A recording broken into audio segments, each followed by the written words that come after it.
Сәлеметсіңдер ме, құрметті оқушылар? Бүгін біз 10-шы сынып алгебрасы туындыны табу ережелерін тақырыбын бастайтын боламыз. Менің алдыңғы видеомда мен туынды дегеніміз не және оның формуласын анықтап шығарып берген болатынбыз, және соған мысалдар ретінде есеп шығарғанымыз. Енді осы жолы туындыны табу ережелерін шығаратын боламыз. Ең алдымен бізде егер қандай да бір функцияның туындысы қосылып тұратын болса, яғни бізде мынандай туынды болатын болса, осы туындының әрқайсысын жеке-жеке туындылаймыз. F от x штрих қосылған gx штрих. Мысалы, бізде 2x қосылған 3 деген туынды болатын болса, яғни біз 2x-ті бөлек туындылап, 3-ті бөлек туындылайтын боламыз. Бұл бізде бірінші ереже. Екінші ережеміз, егер бізде туындылардың көбейтіндісі болатын болса, яғни қандай да бір функцияның көбейтіндісінің туындысын табу керек болатын болса, онда біз мына ережеге сәйкес шығаратын боламыз. Яғни бірінші функциямызды туындылаймыз, көбейтілген екінші функциямызды тиіспейміз, қосылған бірінші функциямызды тиіспейміз, көбейтілген екінші функциямыз. Бұл бізде екінші ережесі. Үшінші ережесі, егер осында екі функция бір-біріне бөлініп тұратын болса, және оның туындысы болатын болса, яғни осында екі функцияның бөлінісін туындысын табу керек болатын болса, біз тура мынау сияқты, яғни бірінші функциямызды туындылаймыз, көбейтілген екінші функциямыз азайтылған болады бөлінгенде. Бірінші функциямызды тиіспейміз, көбейтілген екінші функцияның туындысы. Ал бөлімінде екінші функцияның квадраты болады. Міне осы үш ереже. Енді әрқандай жеке дербес жағдайларға оралып кететін болсақ. Кез келген санның, яғни тұрақты санның туындысы бізде 0-ге тең болады. Бесінші ереже, егер бізде қандай да бір кез келген өрнек немесе әріп осындай дәрежелі болатын болса, яғни мысал А-ның 2 дәрежесі, X-тің 5 дәрежесі деген мысалдар болатын болса, ол кезде біз осы функцияның туындысын табу үшін дәрежесін алдына коэффициент ретінде түсіреміз, және де өзінің дәрежесі 1-ге кеміп отырады. Алтыншы ереже бізде осы мынау ереженің салдары болып табылады. Мысалы, түбірасты x-тің бізге туындысын табу керек болсын. Онда біз түбірасты дегеніміз, яғни ол x-тің 2-ден 1 дәрежесі. 2-ден 1 дәрежесі, яғни x-тің 2-ден 1 дәрежесін біз дәрежесін алдына түсіреміз коэффициент ретінде, көбейтілген x 2-ден 1-ден азайтамыз 1-ді, яғни дәрежесі 1-ге кеміп отырды тең. 2-ден 1 бізде қалады, x минус 2-ден 1. Яғни минус 2-ден 1 болатын болса, ол 1 бөлінген 2 көбейтілген түбірасты x болады.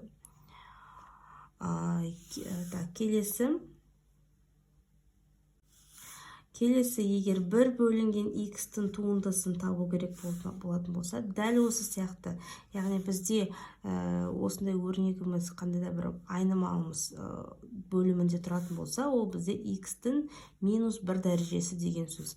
Яғни минус 1-ді біз осы өрнектің алдына коэффициент ретінде түсіріп, дәрежесін 1-ге кемітеміз. Сонда минус 1 бөлінген x-тің 2 дәрежесі, яғни x квадрат, яғни минус 1 бөлінген x квадрат болады. Міне осындай ережелермен біз келесі есептеріміз. Есепке кезек береміз. 41-де бірінші есеп. 41-де бірінші есеп туындыны табу ережелерін қолданып, яғни осы функциямыздың туындысын табыңдар депті. Яғни бірінші есепті шығаратын болсақ, f от x тең 3x минус түбірасты 3 тең. Яғни бұл жақта біз айттық, кез келген x-тің дәрежесі 1-ге кеміп, дәрежесі алдына түсіп, оның дәрежесі 1-ге кемейді дедік. Біз мына жақта екі жаңағы функцияның көбейтіндісі ережесіне қолданамыз. Яғни 3-тің туындысы көбейтілген x қосылған 3 көбейтілген x-тің туындысы минус түбір асты 3-тің туындысы. Тен 3-тің туындысы біз білеміз, яғни кез келген санның бүтін сан болсын, теріс сан болсын, он сан болсын, оның туындысы бізде 0-ге тең. Яғни мынау бізде 0 болса, мынау бізде барлық өрнек 0 болып кетеді. Яғни бізде мынаның өзі ғана қалады. 3 көбейтілген x-тің туындысы. X-тің туындысы айттық, дәрежесі алдына түсіп, дәрежесі 1-ге келмейді. Яғни мынаның дәрежесі бізде 1 көбейтілген x 1-ден 1-ді азайтсақ 0, яғни x-тің 0 дәрежесі бізде 1-ге тең. Кез келген санның 0 дәрежесі бізде 1-ге тең, яғни 3-тің өзі қалады. 3 біз айттық, кез келген санның туындысы 0-ге тең, яғни 3-тің өзі қалады бұл есепте. Енді екінші есепті шығарайық. F от x тең x куб азайтылған түбір асты 3 көбейтілген x тең. Дәрежесі 1-ге келмейді, яғни дәрежесі алдына түседі. 3 x-тің 3-тен 1-ді азайтсақ 2. Азайту. Мына жақта түбір асты 3 өзі қалады. Себебі біз түбір асты 3-ті туындыласақ, ол 0-ді береді. Және де көбейтілген x-тің дәрежесі алдына түседі 1, x-тің 0 дәрежесі, яғни ол 1-ге тең. Сонда 3x квадрат азайтылған 3 қалады. Үшіншісі. X квадрат қосылған 3x минус түбір асты 2 тең. Дәл осылай x-тің дәрежесі алдына түседі, дәрежесі 1-ге келмейді. 2x 1 минус 1 ол 2 минус 1 ол 1-ді береді. Қосылған, мына жақта да x-тің дәрежесі алдына түседі, яғни 3 қалады, санның дәрежесі бізде 0-ге тең. Төртіншісі дәл жаңағы мына есепке ұқсайды. Екінші есеп, яғни 3x-тің квадраты азайтылған 7. Пидің туындысы бізде 0-ге береді.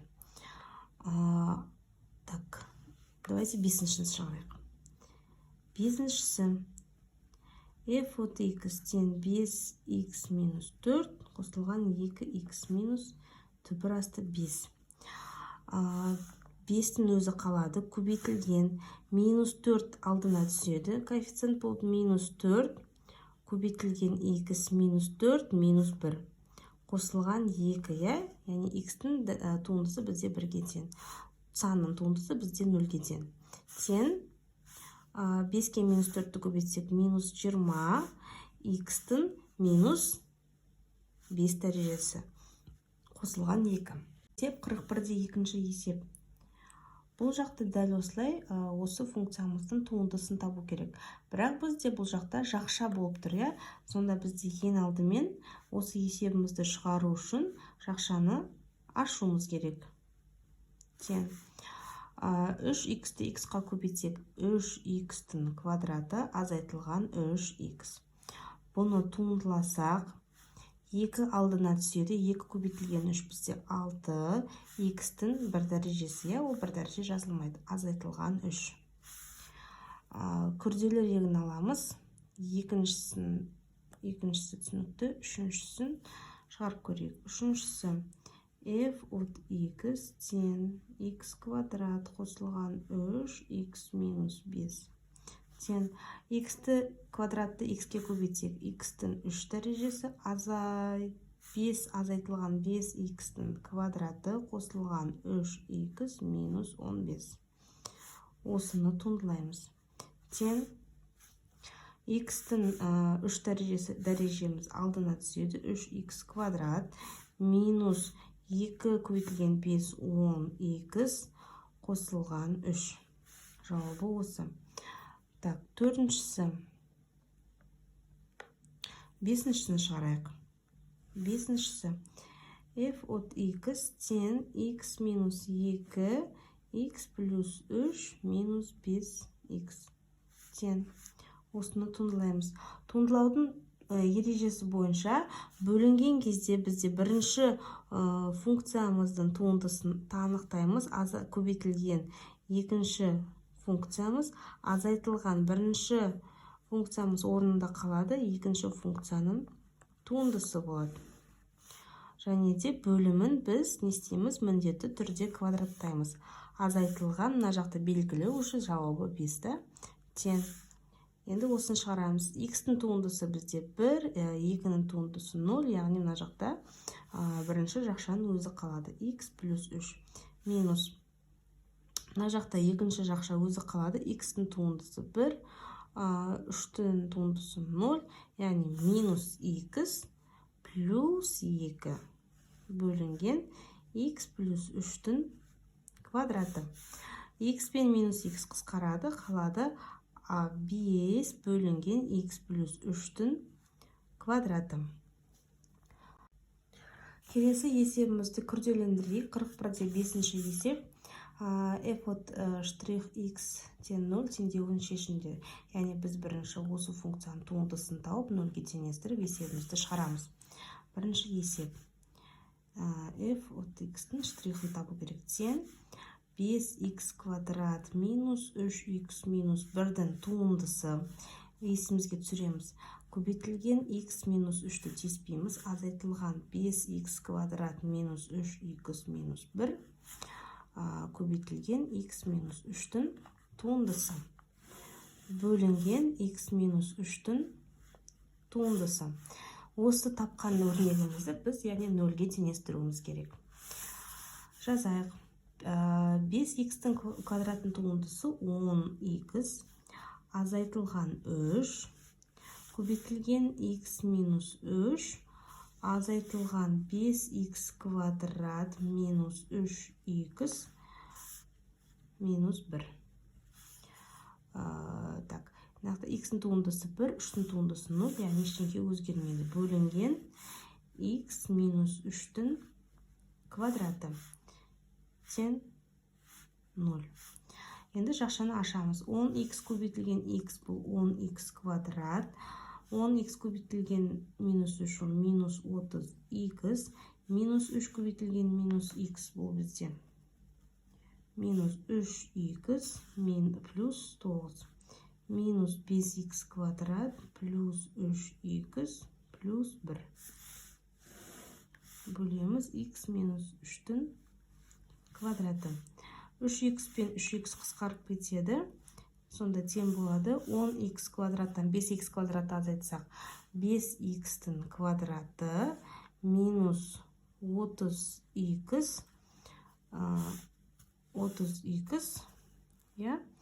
азайтылған қосылған 10. Бөлінген x минус 3-тің квадраты.